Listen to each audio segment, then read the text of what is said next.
হয়, দেৰগাঁও সমষ্টিৰ আমি এটা অতি ভিতৰুৱা অঞ্চলত আহি পেলাই বৰ্তমান সময়ত উপস্থিত হৈছোহি আৰু এই অঞ্চলটোৰ নাম হৈছে বৰকুঁৱৰণী গাঁও। আৰু ইয়াৰ যিটো পৰিৱেশ বৰ্তমান সময়ত এইসকল বানাক্ৰান্তনো কেনেদৰে আছে বা তেওঁলোকৰ ঘৰত এতিয়াও আপোনালোকে যদি চাই একাঠু পৰ্যন্ত আপোনালোকে পানী দেখিব। প্ৰায় 4-5টা দিন হৈ গ'ল, তাৰ পাছতো কিন্তু পানী শুকোৱা নাই বৰ্তমান সময়লৈকে। এইসমূহ তেওঁলোকৰ যিবোৰ মূল্যৱান সামগ্ৰী খেতিত ব্যৱহাৰ কৰা এইবোৰ মেচিন, পানী দিয়া মেচিন, এই পানী দিয়াৰ মেচিনো বৰ্তমান সময়ত পানীৰ তলত। আৰু আমি একে মুহূৰ্ততে আপোনালোকক ভিতৰৰ পৰিৱেশটো এই মুহূৰ্তত দেখুৱাবলৈ চেষ্টা কৰিম কেনেকুৱা এটা পৰিৱেশৰ আচলতে সৃষ্টি হৈছে। আমি ভিতৰলৈ আহিছোঁ, দেখিছে তেওঁলোকে আচলতে একেবাৰে নিম্ন মধ্যবিত্ত শ্ৰেণীৰ পৰিয়াল এইসকল। তেওঁলোকৰ এই বিচনাখন, এই চকীসমূহ এতিয়াও পানীৰ তলত, আৰু যিসমূহ তেওঁলোকৰ মূল্যৱান সা সামগ্ৰী এনেদৰে বিচনাখনৰ ওপৰতে তেওঁলোকে ৰখাৰ আচলতে ব্যৱস্থা কৰিছে। এটা বৰ বেয়া লগা এটা পৰিৱেশৰ সৃষ্টি হৈছে। আচলতে আমি ভিতৰ ভাগলৈ যোৱাৰ চেষ্টা কৰিম বৰ্তমান সময়ত। দেখুৱাইছোঁ আপোনালোকক এইসমূহ কিতাপ পত্ৰ বৰ্তমান সময়ত এনেদৰে টেবুলৰ ওপৰত, ইয়াৰে ল'ৰাটোৱে খেলা বেট পাতৰ পৰা আৰম্ভ কৰি এইসমূহ বস্তু এনেদৰে এতিয়া ঘৰৰ ভিতৰত কেইবাটালো সাপো সোমাইছিলে প্ৰায় কেইটামান মুহূৰ্তৰ আগতে। আচলতে এটা বৰ বেয়া লগা পৰিৱেশৰ বৰ্তমান সময়ত সৃষ্টি হৈছে। তেওঁলোকৰ ভিতৰ ভাগৰ আজিৰ দিনটোত পৰিৱেশটো এনেকুৱা।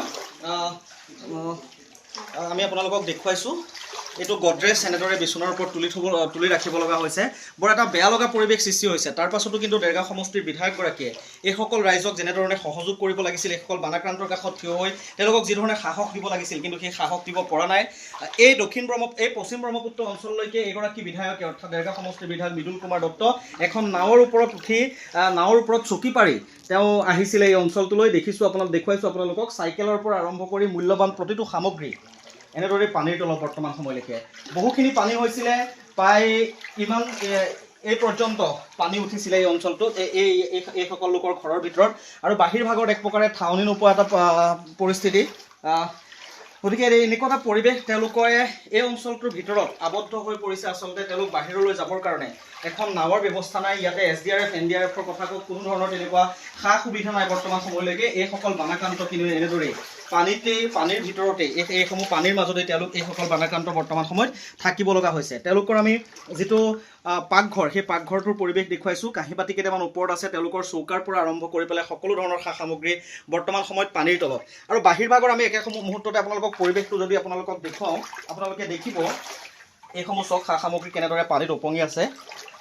আচলতে গেলাবিলৰ পানী বহাৰ পাছতেই এইসকল লোকৰ দুখ যন্ত্ৰণা অধিক বৃদ্ধি পালে। এইবোৰ দৰ্জা এতিয়া খুলিব নোৱাৰা এটা পৰিস্থিতি। টিউবৱেলটোৰ কিমান ওপৰলৈকে পানী উঠি আছে আমি আপোনালোকক দেখুৱাইছোঁ।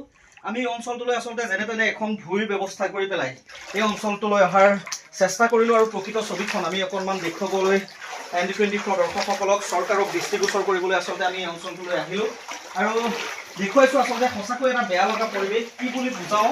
কিন্তু যিধৰণে চৰকাৰখনে এইসকল বানাক্ৰান্তৰ লগত সহযোগ কৰিব লাগিছিল, সেইধৰণে সহযোগ কৰিব পৰা নাই, যাৰ কাৰণে কিন্তু বৰ এটা ভয়াৱহ পৰিস্থিতি বৰ্তমান সময়ত সৃষ্টি হৈছে। আইতাগৰাকী বিচনাতে অকণমান শুই আছিলে। আপোনালোকৰে ঘৰ হয়তো এইটো? হয়। কোন কোন আছে ঘৰত? ঘৰত কোন কোন আছে?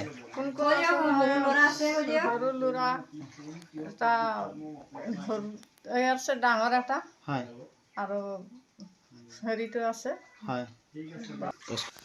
চৰকাৰী সা সামগ্ৰীৰ পৰা আৰম্ভ কৰি বান সাহায্য নাই পোৱা, একো পোৱা নাই। অহাই নাই চাবলৈ চৰকাৰে। কি এইফালে গোটেই পানী হৈ আছে, কেইদিন অহাই নাই। আপোনালোকৰ 5 দিন হৈ গ'লে এনেকৈ আছে। 5 দিন হৈ গ'ল। কিমানটা পৰিয়াল আছে ইয়াতে? ইয়াতে 4টা। এনেই নহয়, ইয়াতে মানুহ 4জন আছে, কিন্তু এনেই ইয়াতে 30-40টামান পৰিয়াল আছেনে এই গাঁওখনত? আছে। হয় হয়। দাদা কি ক'ব? আচলতে এতিয়ালৈকে চৰকাৰে তেনেধৰণে খা খবৰ ল'বলৈ অহা নাই। বৰ বেয়া এটা পৰিস্থিতিৰ সৃষ্টি হৈছে। আপোনালোকৰ ঘৰৰ ভিতৰত এতিয়া একাঠু পানী। হয়, আমিতো বহুত অসুবিধা চলি আছোঁ। গতিকে চৰকাৰে অকণমান সুবিধাটো ল'ব লাগে। ইমান ফেৰী আছে, বেলেগত দেখিছোঁ মোবাইলত গৈ চাই আহিছে। আমাৰ কিন্তু এইটো চোৱাত এতিয়ালৈকে দেখিবলৈ পোৱা নাই আৰু অহাও নাই। খাইছেনে নাই খাইছে দেখিবলৈ নাই। আপোনালোকৰ এই টিউবৱেলত ডুবি গৈছে পানী। এতিয়া কোনটো পানী খাওঁ কোনো সীমা সংখ্যা একো দেখিবলৈ নাই পোৱা। হয় হয় হয়, বহুত অসুবিধা চলি আছে। হয় হয় হয়। দেৰগাঁও সমষ্টিৰ আপোনালোকৰ সমষ্টিটো দেৰগাঁও? দেৰগাঁও হয়। দেৰগাঁও সমষ্টিৰ বিধায়কগৰাকীক হয়তো চিনি পায়নে? পাওঁ, এইটো মৃদুল গোহাঁই কি নাম আছে? মৃদুল দত্ত। হয়, ৰাস্তাই ঘূৰি ফুৰিলে আৰু গুচি গ'ল। আপোনালোকৰ ইয়ালৈ অহা নাই? নাই, এইফালে অহা নাই। আপোনালোকৰ এইফালে অহাই নাই? দেখাই নাই। দেখালে ৰাস্তা পদূলি আপোনাৰ এইটো ওখত নিদিলেহেঁতেন। গৰু ছাগলী আমাৰ থ'বলৈ জেগা নাই। হয় হয়। এতিয়া চাপৰ দিছে, এতিয়া চাপৰ গৰু খুৱাই দিওঁ দেখিছোঁ হাগি আছে। হয় হয় নাও আগত তুঁহগুৰিও দিব লাগিছিলে। হয় হয় নাও এখনত উঠি পেলাই আপোনাৰ চকী এখন পাৰি পেলাই তেওঁ আহিছে তেনেদৰে জানো বানাক্ৰান্তৰ খবৰ ল'ব পাৰে? নাই, তেনেকৈ নচলিব নহয়। হয় হয় হয় আমি মোবাইলতে দেখিছোঁ, যিটো ক'ৰবাত গৈছে ক'ৰবাত নাই। এইটো চোৱাত এতিয়ালৈকে বৰ্তমান আজি এসপ্তাহমান হ'ল একো খা খবৰে নাই, একো খা খবৰেই নাই। খোৱা খাইছে নে কি হৈছে, খালি ভোটৰ সময়ত একদম ভিতৰত সোমাই ধুনীয়াকৈ গুণগুণাই ক'ব বোলে ভোট দিব লাগে, আহক এবাৰ। কোন MLA আহিব, বিধায়ক আহিব নাই, আহক। ৰাস্তা পহিলে একদম আগত বনাই পেলাইহে মানে পিছত ভোট দিয়া হ'ব। আৰে যিটো পৰুৱা নহয়, গৰু ৰাখিবলৈ জেগা নাই। বৰ বেয়া পৰিস্থিতি মানে বহুত বেয়া। পোক পতংগ ওলাইছে, সাপ ওলাইছে, গোটেই মানে কি হ'ব নহ'ব। আমাৰতো ঠাইতো দিব লাগিছিল থাকিবলৈ। স্কুল আছে বোলে, তোমালোকৰ স্কুলত ভৰ্তি হৈ যোৱা, সেইবিলাক সুবিধা নাই। আপোনালোকৰ নাও এখনৰ ব্যৱস্থা কৰি একো নাই, নাও চাও। এই কলগছ কাটি আনি কিছুমান ভাগি ছিগি মানে ভাগু হৈ আছে। মৰিলেও দেখিছোঁ এতিয়ালৈকে মানে খবৰ নলয়। ভোটৰ লিষ্টতে চাব মৰিলে, এইটো তাৰপিছত হিচাপ হ'ব। মই আৰু নকওঁ, মানে বহুত খং উঠি গৈছে। হয় হয় হয় এইসকল ৰাইজৰ আচলতে এই মুহূৰ্তত এনেধৰণে খং ক্ষোভ, তেওঁলোকে কি ক'ব, কাক বুজাব। আমি আপোনালোকক ভিতৰৰ পৰিৱেশটো এই মুহূৰ্তত দেখুৱালোঁ, অকণমান বাহিৰৰ পৰিৱেশটো একে সময়তে দেখুৱাব। এতিয়া আমাৰ মানে কথা হৈ গ'ল, এক নম্বৰ গোন্ধ। এতিয়া আঁঠুৱা দিব লাগিব, আঁঠুৱাটো নিদিলে মানে হয়তো মৰি যাবলৈও আছে। খোৱা চোৱাটো বাদ দিয়ক, আৰু খোৱাটো নাখালেও হ'ব, তেনেকৈ চলি যাব দিনটো। হয়, এই পানী দিছে নে, পানীকেইটা খালেই হ'ল। ইয়াৰ পানীকে খাইছে নেকি আপোনালোকে? নাই, সেইটোও খাব লাগিব। ফিল্টাৰ কৰি চাপৰ যদি অহা নাই যেতিয়া নেকি, তেতিয়ালৈকে সেইকেইটা খাইছে, মৰিছে, দেখা নাই নহয়। যদি কোনোবাই ঘৰে পৰি হেঁচা মাৰি পেলাই যদি ৰাতিখনত মৰি থাকিলে তাৰ সুবিধা কি ল'লে? আচলতে বৰ বেয়া এটা বুজাব নোৱাৰা পৰিৱেশৰ সৃষ্টি হৈছে। এইসকল ৰাইজৰ খং উঠি আছে, খং ক্ষোভ তেওঁলোকৰ। আচলতে বিধায়কগৰাকীয়ে এইসকল ৰাইজৰ লগত এইসকল বাধাক্ৰান্তক এই মুহূৰ্তত যেনেধৰণে সহযোগ কৰিব লাগিছিল তেনেধৰণে সহযোগ কৰা নাই।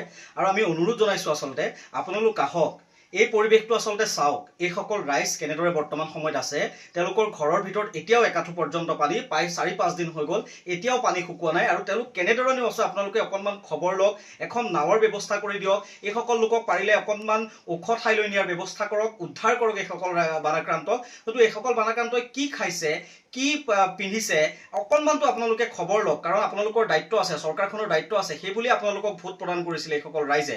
তাৰ পাছতো যদি আপোনালোকে অকণমানো খবৰ নলয়, আচলতে দেৰগাঁও সমষ্টিৰ এতিয়া এইসকল ৰাইজে ক'ব বিচাৰিছে, আমি আচলতে কেনেকুৱা এজন অকৰ্মণ্য বিধায়ক পালোঁ, যিকেইজন বিধায়কে এইসকল বানাক্ৰান্তৰ খবৰ ল'বলৈ এখন নাৱৰ ওপৰত চকী পাৰি জোতা পিন্ধি তেওঁ আহিছে। গতিকে এইসকল ৰাইজৰ এনেধৰণৰ খং ক্ষোভ আপোনালোকে অকণমান উপলব্ধি কৰক, বুজি পাওক এইসকল ৰাইজৰ মৰ্মবেদনা, দুখ। আৰু আপোনালোক আহক, এইসকল ৰাইজক অকণমান সহায় কৰক। আমি ভিতৰৰ ভাগৰ পৰিৱেশটো দেখুৱালোঁ, বাহিৰতো আচলতে একেই পৰিৱেশ। বাহিৰত আপোনালোকে এটা ভয়াৱহ পৰিৱেশৰ সৃষ্টি হৈছে। মই ইয়াত এতিয়া প্ৰায় একাঠুৰ ওপৰত পানীত সোমাই পৰিছোঁ, আৰু বাহিৰ ভাগততো আপুনি ঠাৱনি নোপোৱা পানী। গতিকে এটা বেলেগ ধৰণৰ পৰিৱেশৰ সৃষ্টি হৈছে।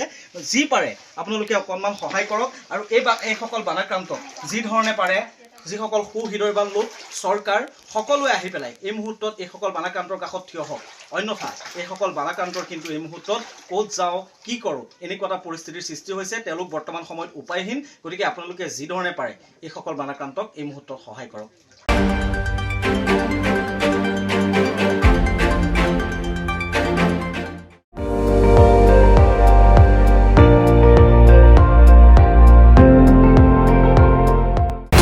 আপুনি চাই আছে ND24, সৰ্বশ্ৰেষ্ঠ নহয়, সৰ্বোত্তমৰ দৌৰত।